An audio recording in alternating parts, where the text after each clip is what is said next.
예, 한 주간 여러분 잘 지내셨죠? 저도 여러분의 참 이렇게 기도 덕택에 한 주 한 주를 늘 감사함으로 살고 있습니다. 성도들이 저를 위해서도 기도하는 게 제가 느껴지거든요. 또 그런 만큼 저도 우리 부모님 가족들을 위해서 늘 기도로 한 주간을 보내고 또 이렇게 준비한 말씀을 가지고 여러분과 함께 나눌 수 있다는 것, 이게 얼마나 큰 복된 일인지 여러분 할 때는 잘 몰라요. 그러나 할 수 없는 상황이 다가오게 되면 그때를 돌아보면서 그때가 너무 귀하고 참 감사했구나, 고맙구나, 이런 일상을 우리가 감사할 수 있는 여러분이 꼭 되시기를 주님의 이름으로 축복합니다. 오늘 전하려고 하는 말씀의 제목은 이슬과 담비 같은 사람입니다. 여러분, 이슬과 담비 같은 사람은 누구를 가리키는 것일까요? 한번 생각해 보셨습니까? 도대체 누가 이슬과 담비 같은 사람일까요? 미가 선지자는 오늘 누구를 이슬과 담비 같은 사람이라 이렇게 이야기할까요? 구약의 여러분, 구약시대 선지자의 구약시대 선지서 가운데 등장하는 이 미가 선지자는요, 7절 말씀에서 이슬과 담비 같은 사람이 누군지를 정확하게 우리에게 알려주고 있습니다. 7절 말씀을 우리 같이 한번 읽겠습니다. 시작. 야곱의 남은 자는 많은 백성 가운데 있으리니 그들은 여호와께로부터 내리는 이슬 같고 풀 위에 내리는 담비 같아서 사람을 기다리지 아니하며 인생을 기다리지 아니할 것이며. 자, 여러분, 그렇죠. 이슬과 담비 같은 사람은 야곱의 남은 자를 지금 가리킨다. 문맥상 정확하게 그렇습니다. 그래서 7절 보면서 야곱의 남은 자는 이렇게 시작을 하고 많은 백성들 가운데 있는데 그들이 누구냐면 여호와께로부터 내리는 이슬 같고 풀 위에 내리는 담비 같다, 이렇게 얘기를 하고 있습니다. 자, 그렇기 때문에 여러분, 이슬과 담비 같은 사람은 누구냐면 야곱의 남은 자가 주어예요. 야곱의 남은 자가 바로 이슬과 담비 같은 사람인데요. 미가서는 1장부터 7장까지 되어 있습니다. 미가서는 1장부터 7장까지 쭉 천천히 여러분 읽어보시면 앞뒤 문맥의 흐름으로 우리가 보았을 때 이슬과 담비 같은 사람들은 먼저 1차적으로는 바벨론에서 포로 생활을 하다가 70년 만에 돌아오게 되는 포로 귀환민들, 유다 백성들을 가리키는 것입니다. 그리고 좀 더 크게 궁극적으로 도대체 누구냐 했을 때 신약시대에 구원받을 성도들을 가리키는 것입니다. 자, 여러분, 미가 선지자는 BC 예수님 오시기 735년부터 활동을 시작했던 선지자입니다. 결국 무슨 얘기냐면요, 여러분, 북이스라엘 나라가 BC 722년에 완전히 멸망됩니다. 아수르에 의해서. 그러니까 이 북이스라엘 나라가 아수르에 의해서 멸망되기 12년, 13년 전에 이미 활동을 시작했던 선지자라니, 그게 얼마나 여러분 미가 선지자의 예언이 시급한 예언이겠습니까? 곧 10년 뒤에 북이스라엘이 멸망이 되는 겁니다. 이런 상황 가운데서 그가 북이스라엘의 멸망을 선언합니다. 그리고 북이스라엘만 멸망하는 것이 아니라 얼마 지나지 않으면 남유다 백성들 너희들조차도 멸망하게 될 것이다. 이 예언을 하는 겁니다. 자, 여러분 생각해 보십시오. 제가 말씀을 전하면서 그죠, 여러분, 대한민국이 북한에 의해서 아니면 중국에 의해서 한 50년 뒤에 멸망할 겁니다. 제가 이렇게 설교를 한다면 여러분 다 아멘 하겠습니까? 뭐 하필이면 저런 이야기를 하시는지, 또 아니면 그게 만약 된다고 해도 왜 굳이 그런 얘기를 미리부터 하는지, 여러분 이런 의문이나 불평을 가지지 않겠습니까? 미가 선지자 똑같아요. 12년 뒤에 있을 북이스라엘의 멸망과 그리고 그부터 BC 586년이면 약 150년 뒤에 있을 멸망입니다. 그것을 이야기하는 거예요. 왜 굳이? 미가 선지자 자신의 예언이 아니라 하나님께서 그 이스라엘 백성들과 남유다 백성들을 향하여서 그래도 지금이라도 회개하고 돌아서라고 말씀을 주시는 것이죠. 그런데도 불구하고 이런 예언을 주었지만 돌아서지 않습니다. 결국 북이스라엘 멸망이나 남유다의 멸망의 가장 큰 원인은 여러분 우상숭배였어요. 우상숭배 그만하고 여호와께로 돌아오라고 계속 여러분 구약의 선지자들이 이야기를 하지 않습니까? 그러나 그렇게 많은 시대에 많은 선지자들이 여러분 선포를 했음에도 불구하고 북이스라엘 남유다 백성들 돌아올 생각 없습니다. 결국은 북이스라엘 아수르 나라에서 멸망을 하고 남유다는 바벨론에 의해서 멸망을 하게 됩니다.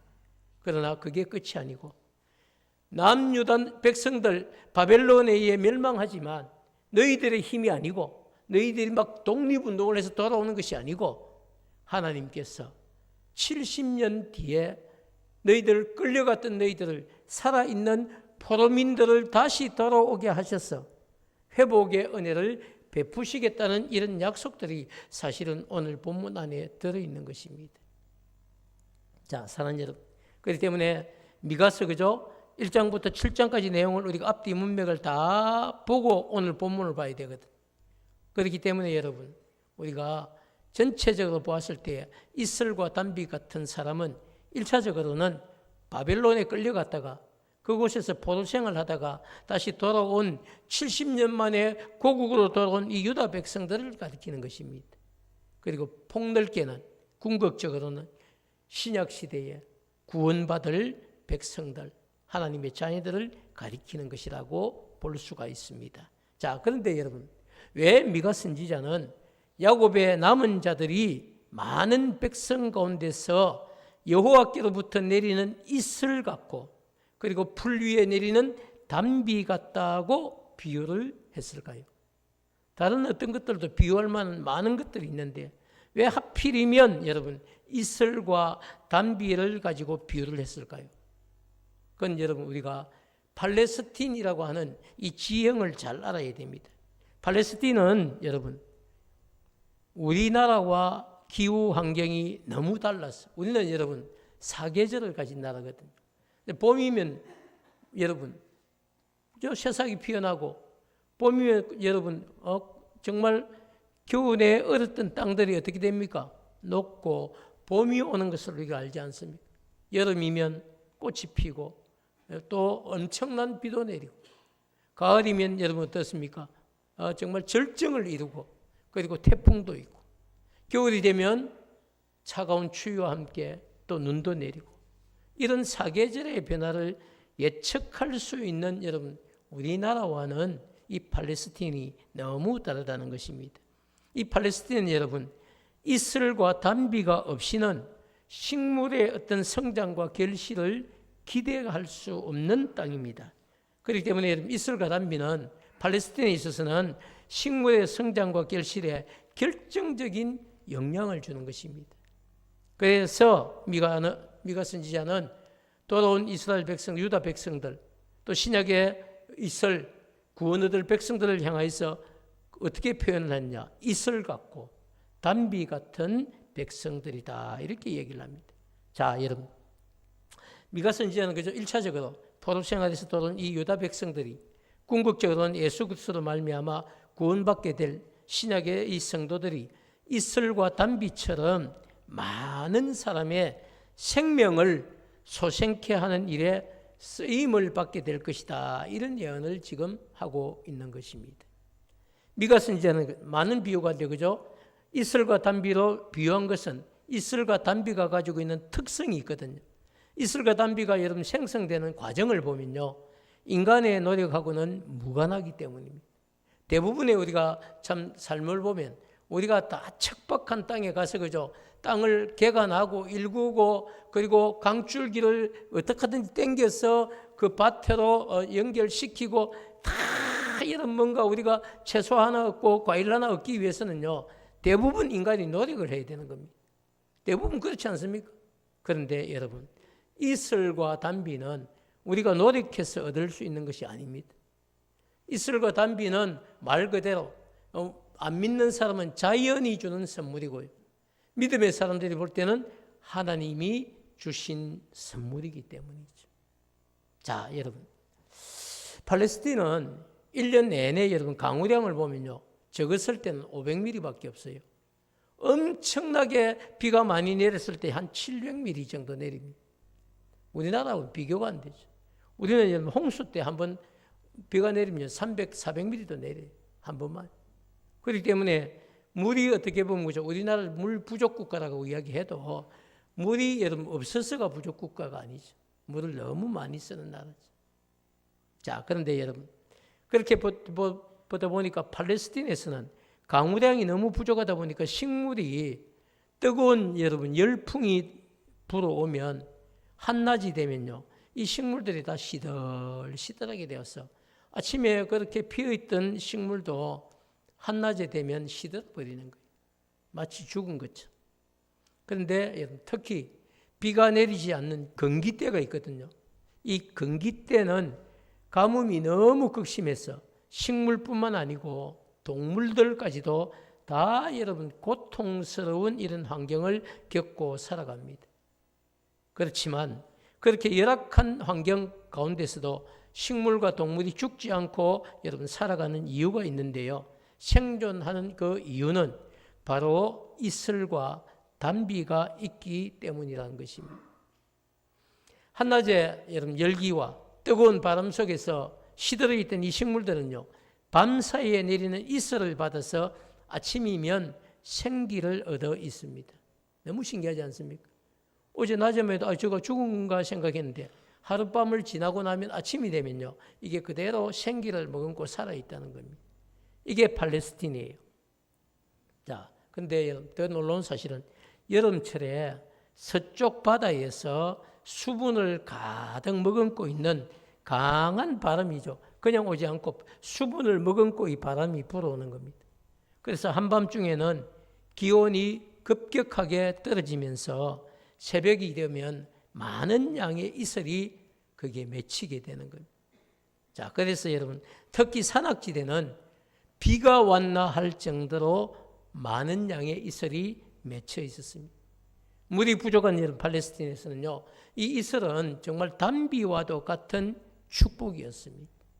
그래서 중요하죠. 뿐만 아니라 4월부터 9월까지 6개월간은 여러분 계속되는 건기로 인해서 메말라 있었던 땅에 단비를 내리는 겁니다. 그래서 죽어가던 식물에 수분을 공급하고 생기를 불어넣고 곡식에 풍성한 결실까지 얻게 됩니다. 단비가 하는 일이죠. 자, 여러분 단비도 사람이 만들 수가 없습니다. 이슬도 하나님이 주신 은혜의 선물이고 단비도 하나님이 허락하셔야만 주시는 여러분 선물입니다.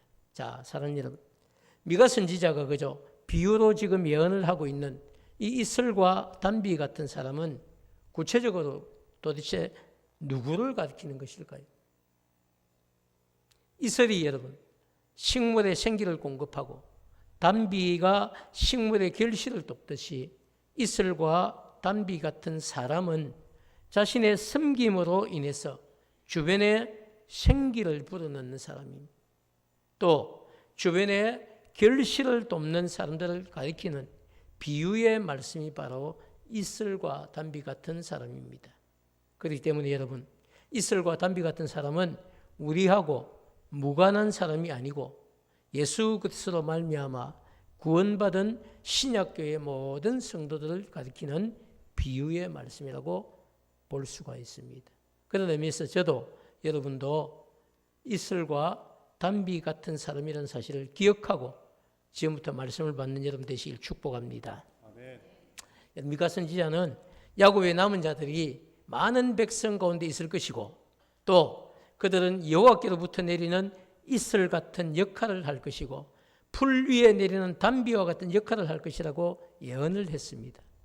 여러분, 이슬 같은 역할, 단비 같은 역할은 구체적으로 무엇을 말할까요? 잠깐 언급했지만 주변을 우리가 돌아보면서 물질이 필요한 곳에는 물질을 공급할 수 있는 사람, 또 마음이 상한 사람들에게는 위로가 있는 진정한 친구가 되어줄 수 있는 사람, 그리고 생에 정말 기쁨을 잃고 영적인 갈급함에 시달리고 있는 사람에게는 찾아가서 예수 그리스도의 복음을 전해줄 수 있는 역할을 하는 사람, 바로 이런 사람들을 뭐라고 합니까? 이슬과 담비 같은 사람이다. 이렇게 이야기를 합니다. 자, 여러분. 그렇다면 누가 이슬과 담비 같은 사람이 되어야 될까요? 누가 되어야 되겠습니까, 여러분? 언제 여러분 우리 주님이 다시 오실지 모르는 이 마지막 시대를 살아가고 있는 저와 여러분, 그리고 우리가 이슬과 담비 같은 사람이 되어야 한다는 사실을 오늘 성경은 우리에게 정확하게 가르쳐주고 있습니다. 사랑하는 여러분, 여러분 지금 이 시대를 어떻게 생각하고 계십니까? 저는 여러분 아무리 집에 들어가서 피곤해도 뉴스는 좀 보려고 노력을 하는데요. 뉴스를 보고 나면 새로운 정보를 얻었다, 정말 뉴스를 보고 행복하다 이런 것보다는 뉴스 속에서 여러분 기도 제목을 발견하게 됩니다. 우리나라 정치를 위해서도 물론 기도를 해야 되겠지만 여러분 그것보다 더 큰 게 전 세상에 전쟁의 소식이 여러분 끊이지 않습니다. 얼마나 지금 오랫동안 여러분 러시아, 우크라이나 전쟁의 소식이 끝이 날 기미가 없습니다. 또 뿐만 아니죠. 온 유럽이 지금 러시아와 또 전쟁을 준비를 하고 있습니다. 이란은 어떻습니까? 이스라엘은 어떻습니까? 그 뒤에 배후에 있는 미국은 또 어떻습니까? 이런 북한은 또 어떻습니까? 북한이 언제 여러분 원폭을 이렇게 쏠지 몰라서 늘 걱정하고 있는 한국의 여러분 이런 상황들도 우리가 알지 않습니까? 어디 있어든지 한 군데 터지면 앞으로는 세계전쟁입니다. 뭐 국소적으로 너끼리만 싸워라 이런 것도 안 됩니다.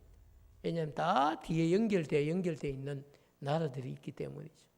그래서 언제 여러분 우리는 사실 주님이 오실지 모르는 지금 전쟁이 발생하면 세계전쟁입니다.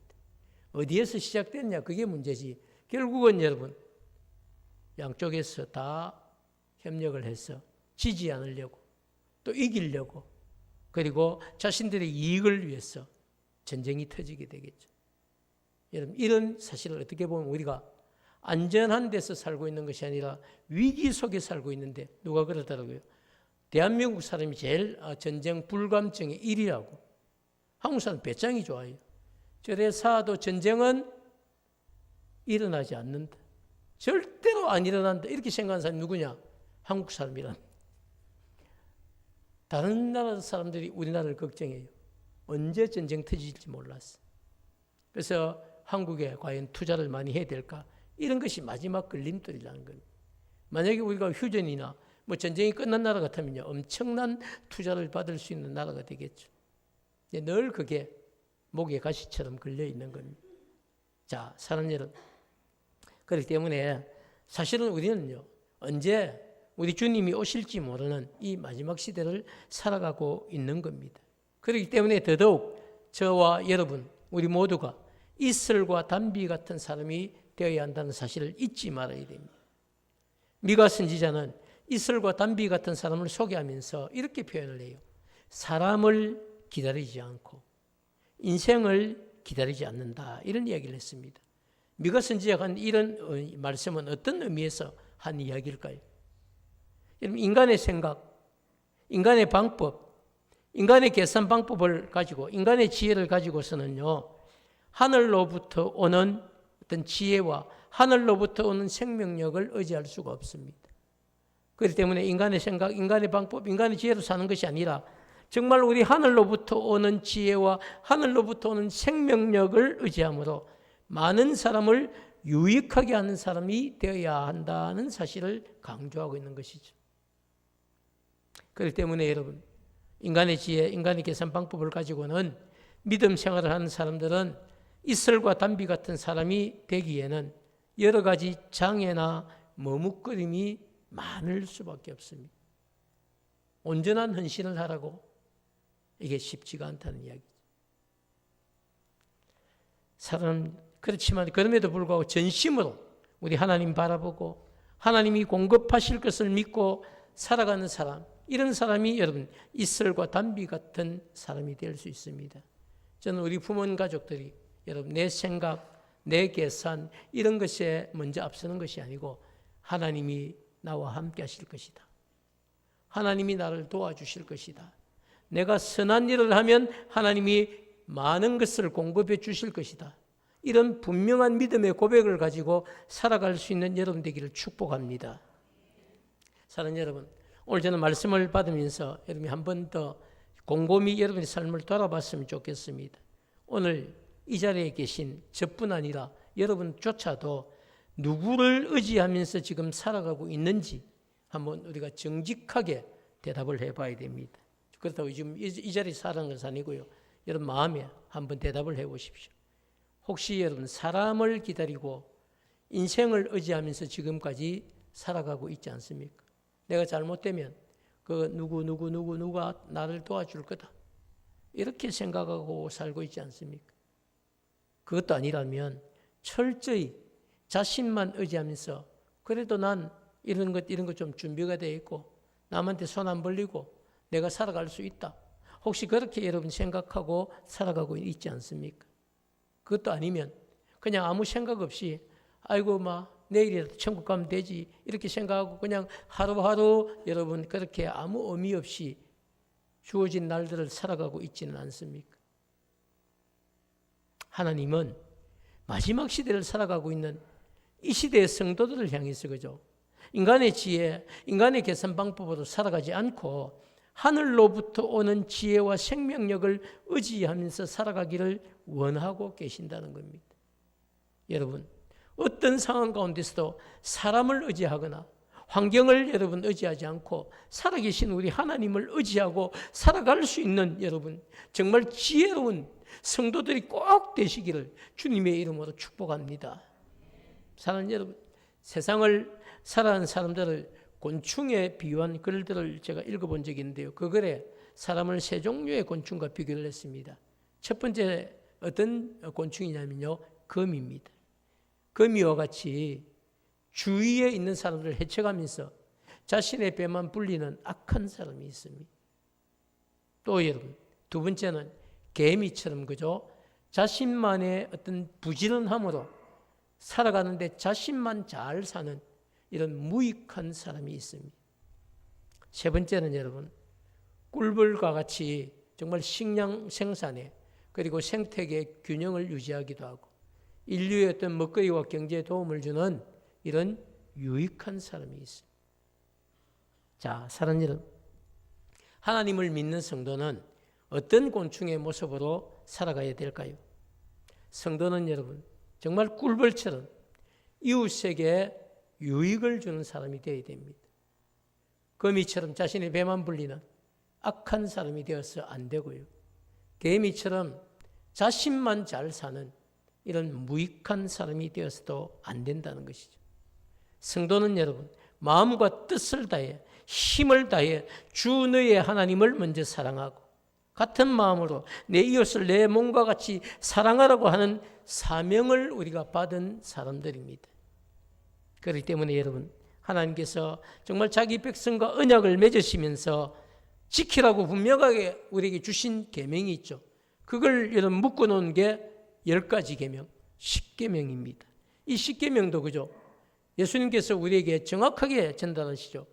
마음을 다하고 뜻을 다하고 힘을 다하여 주 너의 하나님을 사랑하고 내 이웃을 내 몸과 같이 사랑하라. 여러분 딱 2가지 계명이에요. 그렇기 때문에 여러분 하나님께 받은 은혜를 이웃에게 우리가 나누어주고 이웃에게 복음을 전하며 사는 그런 유익한 성도가 되어야 한다는 사실을 주님이 우리에게 먼저 가르쳐 주셨습니다.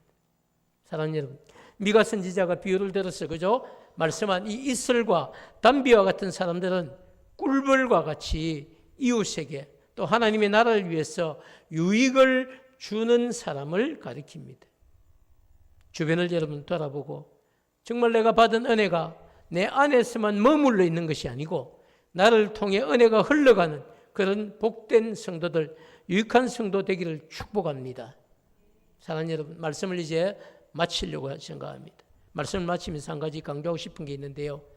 꼭 이런 본문을 가지고 이야기하면 은사를 강조하는 사람들이 있습니다. 은사를 강조하는 사람들은 이슬과 담비의 삶을 사는 것을 특정한 사람이 받은 은사라고 이렇게 구제의 특별한 은사가 있다. 뭐 이런 식으로 이야기를 하는데 아닙니다, 여러분. 이슬과 담비의 삶은 특정한 사람에게 주신 은사가 아니고 우리 모두에게 주신 사명입니다. 사명이에요. 하나님께서 주님 오실 때까지 마지막 시대를 살아가는 이 신약교회의 성도들과 우리에게 주신 사명입니다. 그렇기 때문에 여러분, 복음이 우리 안에 머물러 있는 것이 아니고요, 복음이 우리를 통하여서 흘러가서 복음의 역사가 일어나도록 그렇게 살아야 한다는 것을 강조하고 있는 말씀입니다. 사랑하는 여러분, 그렇기 때문에 저와 여러분도 복음의 역사가 흘러가는 이 일에 쓰임받는 이슬과 담비 같은 유익한 사람이 되기를 축복합니다. 하나님은 미가 선지자를 통해서 신약교회의 모든 성도들이 이슬과 담비 같은 유익한 사람이 될 것이라는 사실을 이미 735년, BC 735년에 예언을 해놓았습니다. 여러분, 하나님의 예언이 1.1획도 틀린 적이 있을까요? 저는 성경을 100도 가까이 했지만 단 한 번도 하나님의 예언이 틀린 적이 없습니다. 결국 무슨 이야기입니까? 하나님 오늘 이 자리에 있는 저와 여러분도 이슬과 담비 같은 유익한 삶을 사는 성도들이 될 것이다, 이렇게 미리 예언을 해 놓았다는 사실입니다. 사랑하는 여러분, 우리가 하나님께서 미가 선지자를 통해 말씀하신 이 예언을 정확하게 이루기 위해서 무엇을 해야 됩니까? 말씀 앞에 순종하는 삶을 사는 자세가 필요합니다. 이슬과 담비 같은 유익한 삶을 사는 성도가 되기를 원하신다면 여러분, 오늘 한번 은혜 받았다 이것이 아니고 오늘부터 그런 삶을 살게 해달라고 기도가 시작되어야 됩니다. 우리 한번 고백할까요? 하나님, 우리의 삶이 이슬과 담비 같은 유익한 삶을 사는 성도가 되게 하옵소서. 아멘. 그것이 오늘 우리가 드리는 고백입니다. 앞으로 여러분 사는 날 동안에 오늘 고백처럼 하나님, 제가 여러 가지 많이 부족하지만 그래도 하나님 유익한 사람 되기를 원합니다. 복음을 위해서도 유익하고 하나님의 나라를 위해서도 유익하고 또 몸된 교회를 위해서도 유익하고 그리고 내가 사는 삶의 현장에서 주변 이웃들에게도 유익을 끼칠 수 있는 정말 이슬과 담비 같은 그런 역할을 하는 성도가 되게 해 주옵소서. 저는 이런 기도가 먼저 선행이 되어야 된다고 믿습니다. 그 기도가 여러분 계속 되어지면요, 때가 되면 그 기도가 열매를 맺습니다. 그리고 그 열매가 또 가서 이슬과 담비 같은 삶을 살아서 또 다른 열매를 맺겠죠. 그렇게 하나님의 나라는 여러분 이루어져 가는 겁니다. 주님 오실 때까지 우리는 그 일을 해야 됩니다.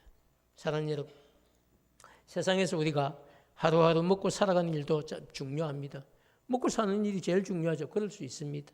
그러나 미가 선지자를 통해 예언하신 것처럼 나를 통해서 은혜가 흘러가고 나를 통해서 물질이 흘러가는 그런 유익한 삶을 사는 성도가 되게 해달라고 기도하시면 하나님이 더 많은 것으로 풍성하게 채워주실 줄 믿습니다.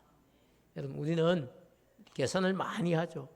여러분, 아마 머리가 좋으신 분은요, 지금도 아마 가계부 적어놓고 수입 예를 들어 300만 원, 그 다음에 헌금 얼마, 뭐 얼마 적고 50만 원은 탁 적금을 해야 되겠다, 이렇게 혹시 살아가시는 분도 있을 수 있습니다.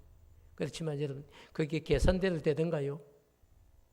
저는 단 한 번도 계산대로 되는 삶을 살아본 적이 없습니다.